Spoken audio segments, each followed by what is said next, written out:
Je voudrais qu'on parle quand même de l'audiovisuel public. On a cette grande audition de l'audiovisuel public, France Télé et Radio France aujourd'hui devant la commission d'enquête parlementaire. Martin Hadjari, le patron de l'Arcom, a minimisé la responsabilité de Delphine Ernotte dans le déficit de France Télé, qui est abyssal, qui est révélé par la Cour des comptes. Voilà ce qu'il dit: que la situation financière soit dégradée dès la fin 2024-2025, c'était clair. Que ce soit imputable à la gestion de la présidente sortante qui a été renouvelée, ça l'est moins, Gilles-William Goldnadel. Je ne sais pas, c'est possible. Écoutez, c'est parfaitement possible. Enfin, je sais que c'est, écoutez-moi, de toute façon, c'est une maison aux mains des syndicats.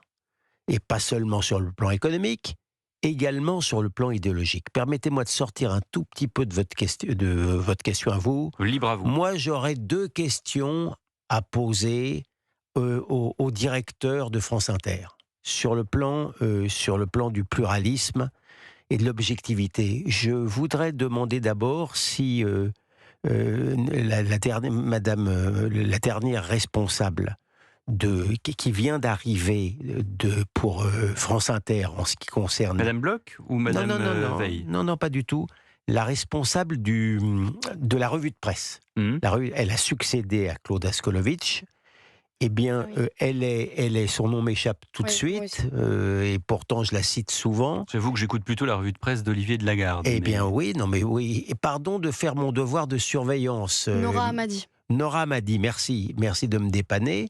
Eh bien, quelques jours après, le 7 octobre, elle a fait un tweet pour saluer Rima Hassan, qui se ponctue d'un point rageur. Je voudrais demander à la directrice de France Inter si elle pense qu'elle a l'objectivité requise pour sélectionner les articles de presse qu'elle présente tous les matins à une radio publique subventionnée. Deuxième question, je voudrais poser la même question s'agissant du responsable international de France Inter, qui s'appelle Pierre Aski. Pierre Aski, en mars 2000, Pierre Aski, il est président de Reporters sans frontières. C'est d'ailleurs lui qui est censé arbitrer demain l'émission Complément d'enquête pour parler de CNews.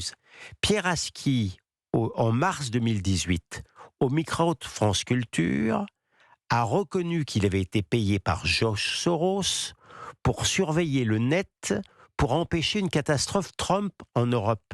Est-ce que ce monsieur a l'objectivité requise pour parler de la politique internationale sur une radio publique subventionnée?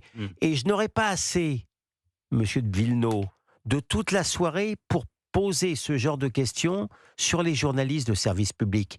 Donc, pardon de vous le dire, mais je ne sais pas comment travaille l'Arcom, mais ça me paraît quand même assez sélectif, la manière dont travaille l'Arcom. Je rappelle l'objet de la commission pour enquêter sur l'honnêteté, l'impartialité et le pluralisme de France Télévisions et de Radio France. J'allais dire, si on ne sait pas comment l'Arcom travaille, en tout cas, moi j'ai commencé à comprendre comment cette commission, en tout cas, compte travailler.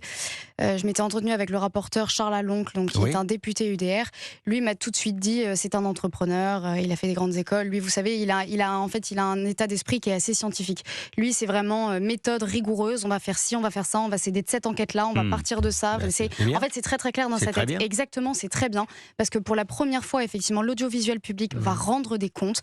Pour revenir par ailleurs sur quelques chiffres, vous avez évoqué effectivement le déficit absolument abyssal de France Inter.